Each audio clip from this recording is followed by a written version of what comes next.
Hi, I'm Kristin Davis, and I want to know, are you a Charlotte?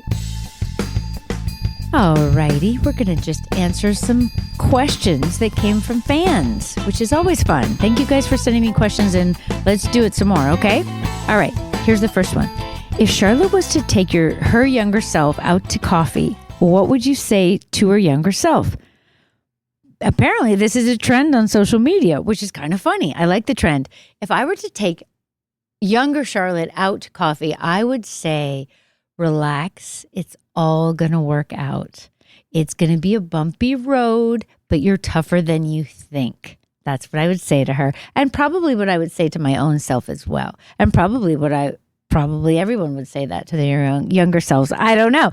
But I think that's definitely what I would say to younger Charlotte, because she's obviously so worried about her goals and so focused on her goals that almost to the point where she can't see what's really real in front of her.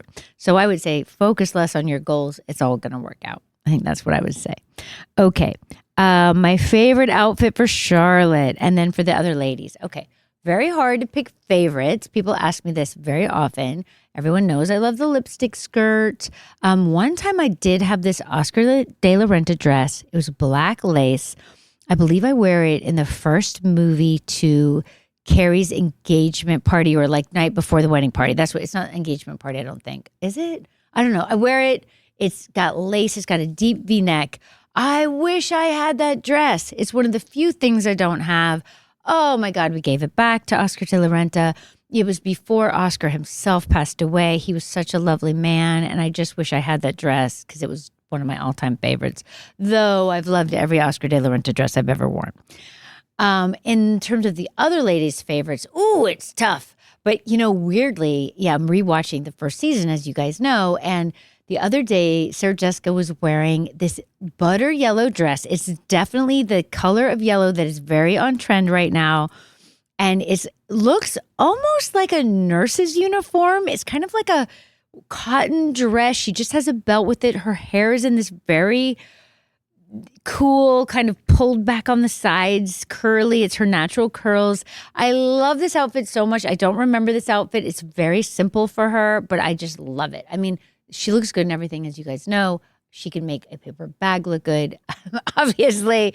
I mean, there's so many outfits that she wears that I love, but sometimes when I'm rewatching, I love the really basic everyday things she wears, because she just has a way of making them all look amazing and styling them just so. And sometimes she messes with her clothes on camera, like she'll fix her collar or she'll kind of pull on her shirt.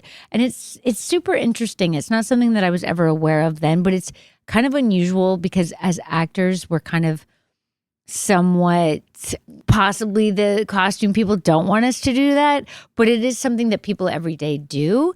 But it's just like tucking your hair behind your ears. Like in everyday, people always tuck their hair behind their ears if you have long hair, but they don't really want you to do this when you're acting, because then in continuity, you have to make sure that you do it at the exact same time in the scene that you did it before, because you're going to film it from a different angle. And if your hair doesn't match, it's going to mean that's not editable, right? You can't cut it together. So the continuity people get very stressed out when you tuck your hair behind your ears. But in reality, this is something everybody does. So it's one of those really awkward things as an actor where you want to do it because this is normal life. You're trying to be as normal as you can be, but then it causes production problems. So I love her in her everyday clothes, and I love when she messes with her clothes. Other outfits for them. Well, listen, when Kim wears the lingerie and the fur coat when she comes to my apartment, I'm still in the first season, right? So it's all in my mind.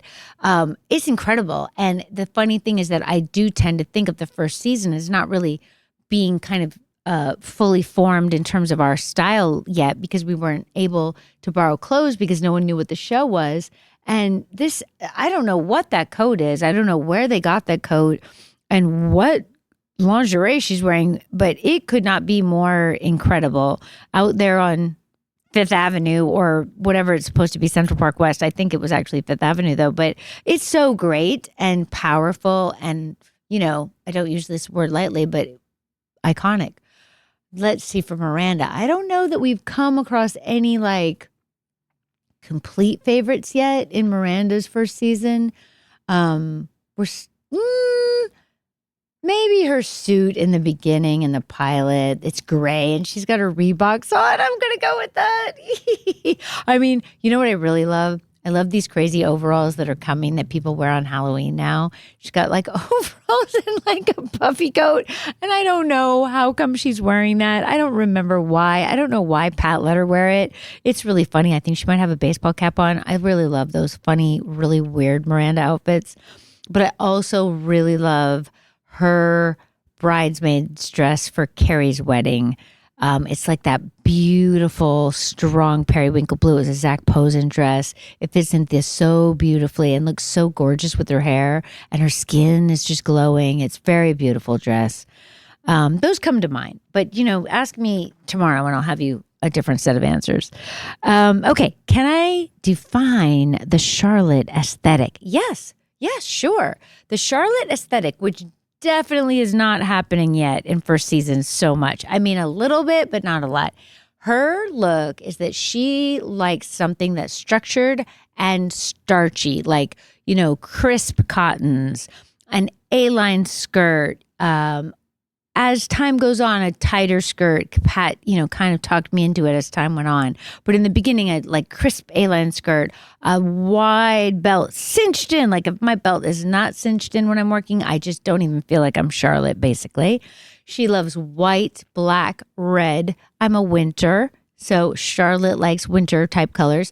Pat and Molly have always enjoyed putting me in like blues, like soft powder blues. I don't really love them on myself, to tell you the truth, but they're always trying, so I still kind of let Molly do it. Love pink, obviously. Don't even have to say that.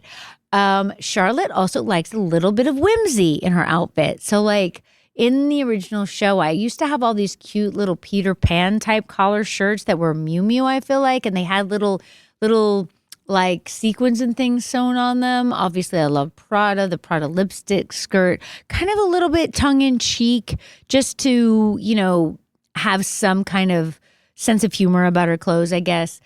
Also, really loves, pearls, which sometimes is a problem because also Carrie loves pearls. So I have to pick and choose where I'm going to wear the pearls, but pearls obviously make perfect sense as Charlotte is the, Park Avenue girl. What else? She's very into her diamonds. Goodness, as time goes on, wow, we've got a really incredible set of jewelry for Miss Charlotte. Sometimes I'm just blown away by her jewels. She loves her Cartier watch. She's had some incredible jewelry over the years. She's definitely a jewelry girl. And I was going to say something else, but it went out of my mind. But, she loves her Manolo pumps. We've got every color of those things. I've been building my collection for many years. Me and Charlotte also building the collection of Manolo pumps. Suede, patent, regular leather, all of them.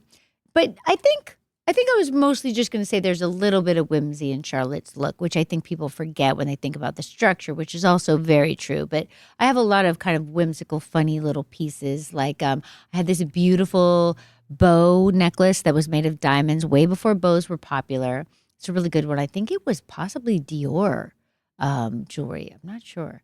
Like she just likes like girly things that are just a little bit, kooky, I guess would be a word. Okay. Next question. Oh, this is an odd one. If Charlotte were to date any of the other ladies' men, who would it be? Okay, so definitely that would be a big no-no. And one of the only notes that I ever remember HBO giving to the show, like as a storyline from our read through, we would always do a read through where they would come or have someone there, right, to listen.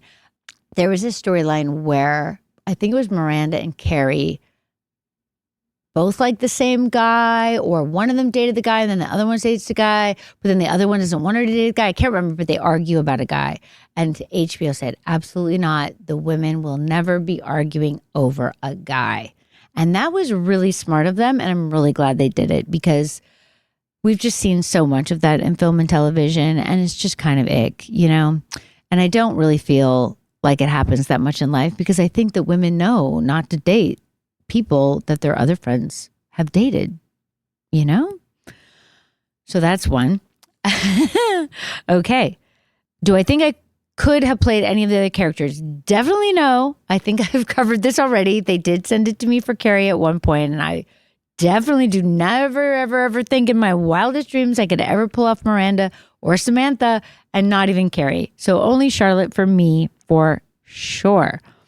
What is something you wish Charlotte would have gotten the chance to do, but it didn't happen? Okay, I do think I've said this publicly, so I'm going to say it again. I hope I don't get in trouble with Michael Patrick, but when we were trying to plan the films, there were many times that we were trying to plan a film and then it didn't happen. And then eventually, obviously, the 2 films that you guys have hopefully seen happened. But there was going to be a film in Michael Patrick's mind where if we had done the film immediately after the end of the series, and Charlotte had adopted Lily with Harry, and Michael planned that Harry didn't go. Charlotte was going to take Lily to China so that she could see where she came from.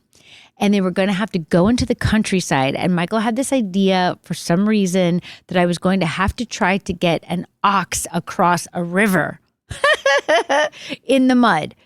I don't know why he had this idea, but he did. And I was like, yeah, let's do it. And then Charlotte would have to take a train back to, Beijing or whatever to get her flight back. And she would feel seasick on the train or, like motion sickness.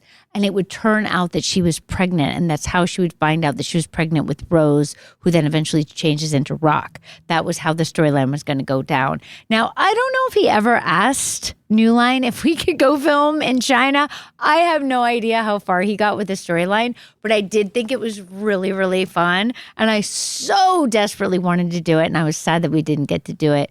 But we got to do other very cool storylines in our movies, so it all worked out. But in my mind, it's almost like I did get to do it, or like Charlotte did get to do it, because I have a very, very vivid image of what he described to me.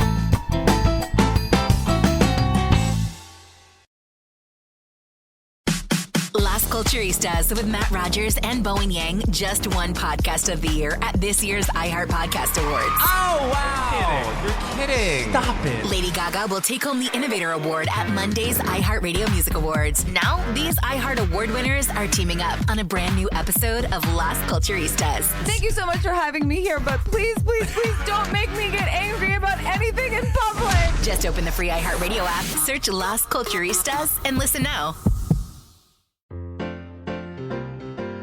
Is this a good time? It's me, Dylan Mulvaney, and my dear friend Joe Locke from Heartstopper and Agatha All Along is my very first guest on my brand new podcast, The Dylan Hour. It's musical mayhem, and it is going to be so much fun. I like a man. You like a man. What do I like, Joe? You like a man too. There's some cross-pollination happening in here. Not like... No. Have we? No. No. Not yet. Never Not yet. say never. I cannot wait for all you girls, gays, and theys to join me on this extremely special pink confection of a podcast. There is so much darkness in this world, and what I think we could all use more of is a little joy. Listen to The Dylan Hour on the iHeartRadio app, Apple Podcasts, or wherever you listen to your podcasts. Love ya! Hey y'all, I'm Maria Fernanda Diez. My podcast, When You're Invisible, is my love letter to the working class people and immigrants who shaped my life. I get to talk to a lot of people who form the backbone of our society, but who have never been interviewed before. Season 2 is all about community, organizing, and being underestimated. All the greatest changes have happened when a couple of people said, this sucks, let's do something about it. I can't have more than $2,000 in my bank account, or else I can't get disability benefits. They won't let you succeed. I know we get paid to serve you guys, but be respectful. We're made out of the same things: bone, body, blood. It's rare to have Black male teachers. Sometimes I am the lesson, and I'm also the testament. Listen to When You're Invisible as part of the My Cultura podcast network. Available on the iHeartRadio app, Apple Podcasts, or wherever you get your podcasts. September 1979. Virginia's top prison band, Edge of Daybreak, is about to record their debut album, Behind Bars. In just 5 hours. Okay, we're rolling. 1, 2, 3, 4. I'm Jamie Petrus, music and culture writer. For the past 5 years, I've been talking to the band's 3 surviving members. They're out of prison now and in their 70s. Their past behind them. But they also have some unfinished business. The Edge of Daybreak, Eyes of Love, was supposed to have been followed up by another album. It's a story about the liberating power of music, the American justice system, and ultimately, second chances. Listen to Soul Incarcerated on the iHeartRadio app, Apple Podcasts, or wherever you get your podcasts. Hi, I'm Bob Pittman, Chairman and CEO of iHeartMedia. I'm excited to share my podcast with you, Math and Magic, Stories from the Frontiers of Marketing. This week, I'm talking to the CEO of Moderna, Stefan Bancel, about how he led his team through unprecedented times to create, test, and distribute a COVID vaccine all in less than a year. It becomes a human decision to decide to throw by the window your business strategy and to do what you think is the right thing for the world. Join me as we uncover innovations in data and analytics, the math, and the ever-important creative spark, the magic. Listen to Math and Magic, Stories from the Frontiers of Marketing on the iHeartRadio app, Apple Podcasts, or wherever you get your podcasts.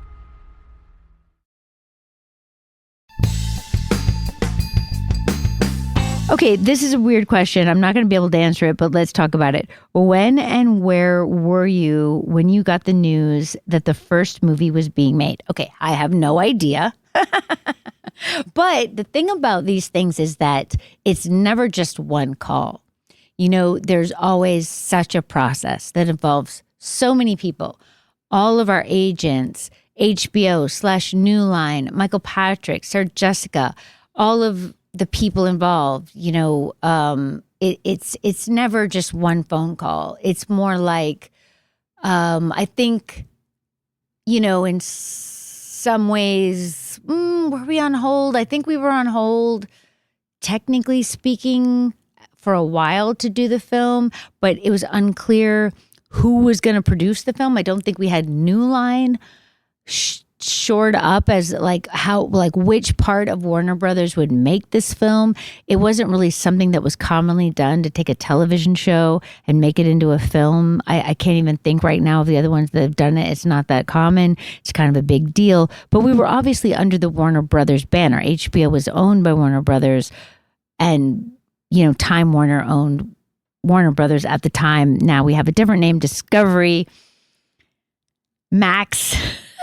I could keep going with the different names, but it's never just one call is really what I want to say. And so I have absolutely no idea. And I think it was probably a series of calls. And I think I was probably bothering Michael Patrick. Oh, also we had script approval. So I think at a certain point we would ask Michael Patrick, like, how's the script coming? How's the script coming? You know, and then I would ask my manager, like, who do you think is going to make this film? And he'll say, oh, I talked to Toby at New Line and he says they're going to make it. And I say, great, we love Toby. And, you know, like that, it would go on for months, right? Like the development of a project, any project takes forever, much less a project that's jumping from the screens of your actual television in your house to the movie theaters in the actual movie theaters, which is how it was in 2008 when the film came out.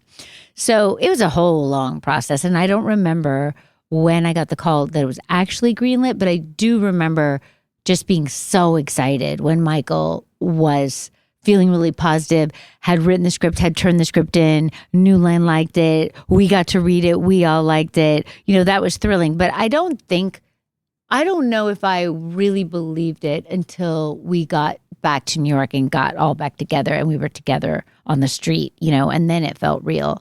And then it was, I mean, beyond exciting. And we had this huge crowd of people who'd come to watch. And it was so much fun, you know, to be there and to get to do it and to get to keep going. And of course, we're still going now with And Just Like That. And we never thought that would happen. So it's just one of those times where you have this wish, this dream that it's going to happen. And you've talked to everyone about it. And everyone seems to share the dream. And you're just hoping it'll come together. And then when it does, it's a miracle. Every single time it's a miracle. So thank you guys for sending in questions, and please keep them coming. We'll put up, you know, a link and ask for questions, and please send them in. I love to hear what you guys are interested in. And we'll try to do another question and answer soon. Thanks for listening. Bye.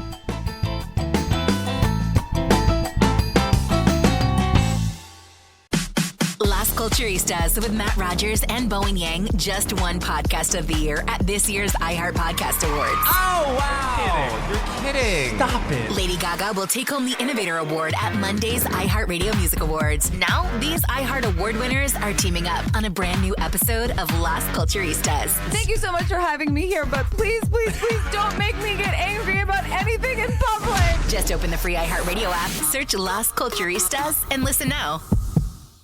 Are your ears bored? Yeah. Are you looking for a new podcast that will make you laugh, learn, and say ¿qué? Yeah. Then tune in to Locatora Radio Season 10 today. Okay. Now that's what I call a podcast. I'm Diosa. I'm Mala. The host of Locatora Radio, a radiophonic novela. Which is just a very extra way of saying a podcast. Listen to Locatora Radio Season 10 on the iHeartRadio app, Apple Podcasts, or wherever you get your podcasts.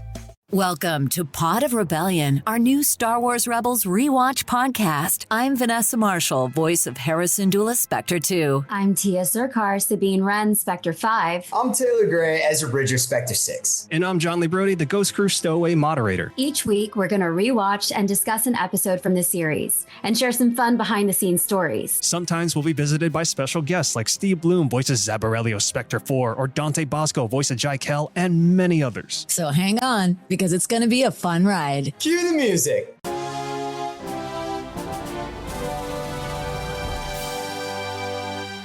Listen to Pod of Rebellion on the iHeartRadio app, Apple Podcasts, or wherever you get your podcasts. 45 years ago, a Virginia soul band called The Edge of Daybreak recorded their debut album, Behind Bars. Record collectors consider it a masterpiece. The band's surviving members are long out of prison, but they say they have some unfinished business. The Edge of Daybreak, Eyes of Love, was supposed to have been followed up by another album. Listen to Soul Incarcerated on the iHeartRadio app, Apple Podcasts, or wherever you get your podcasts. This is Mel Reid, LPGA Tour winner and 6-time Ladies European Tour winner. And Kira K. Dixon, NBC Sports reporter and host. And we've got a new podcast, Quiet Please, with Mel. And Kira, we are bringing you spicy takes on sports and pop culture, some interviews with incredible people who have figured out how to make golf their superpower. An iHeart Women's Sports production in partnership with Deep Blue Sports and Entertainment. You can find us on iHeartRadio app or wherever you get your podcasts. Presented by Elf Beauty, founding partner of iHeart Women's Sports.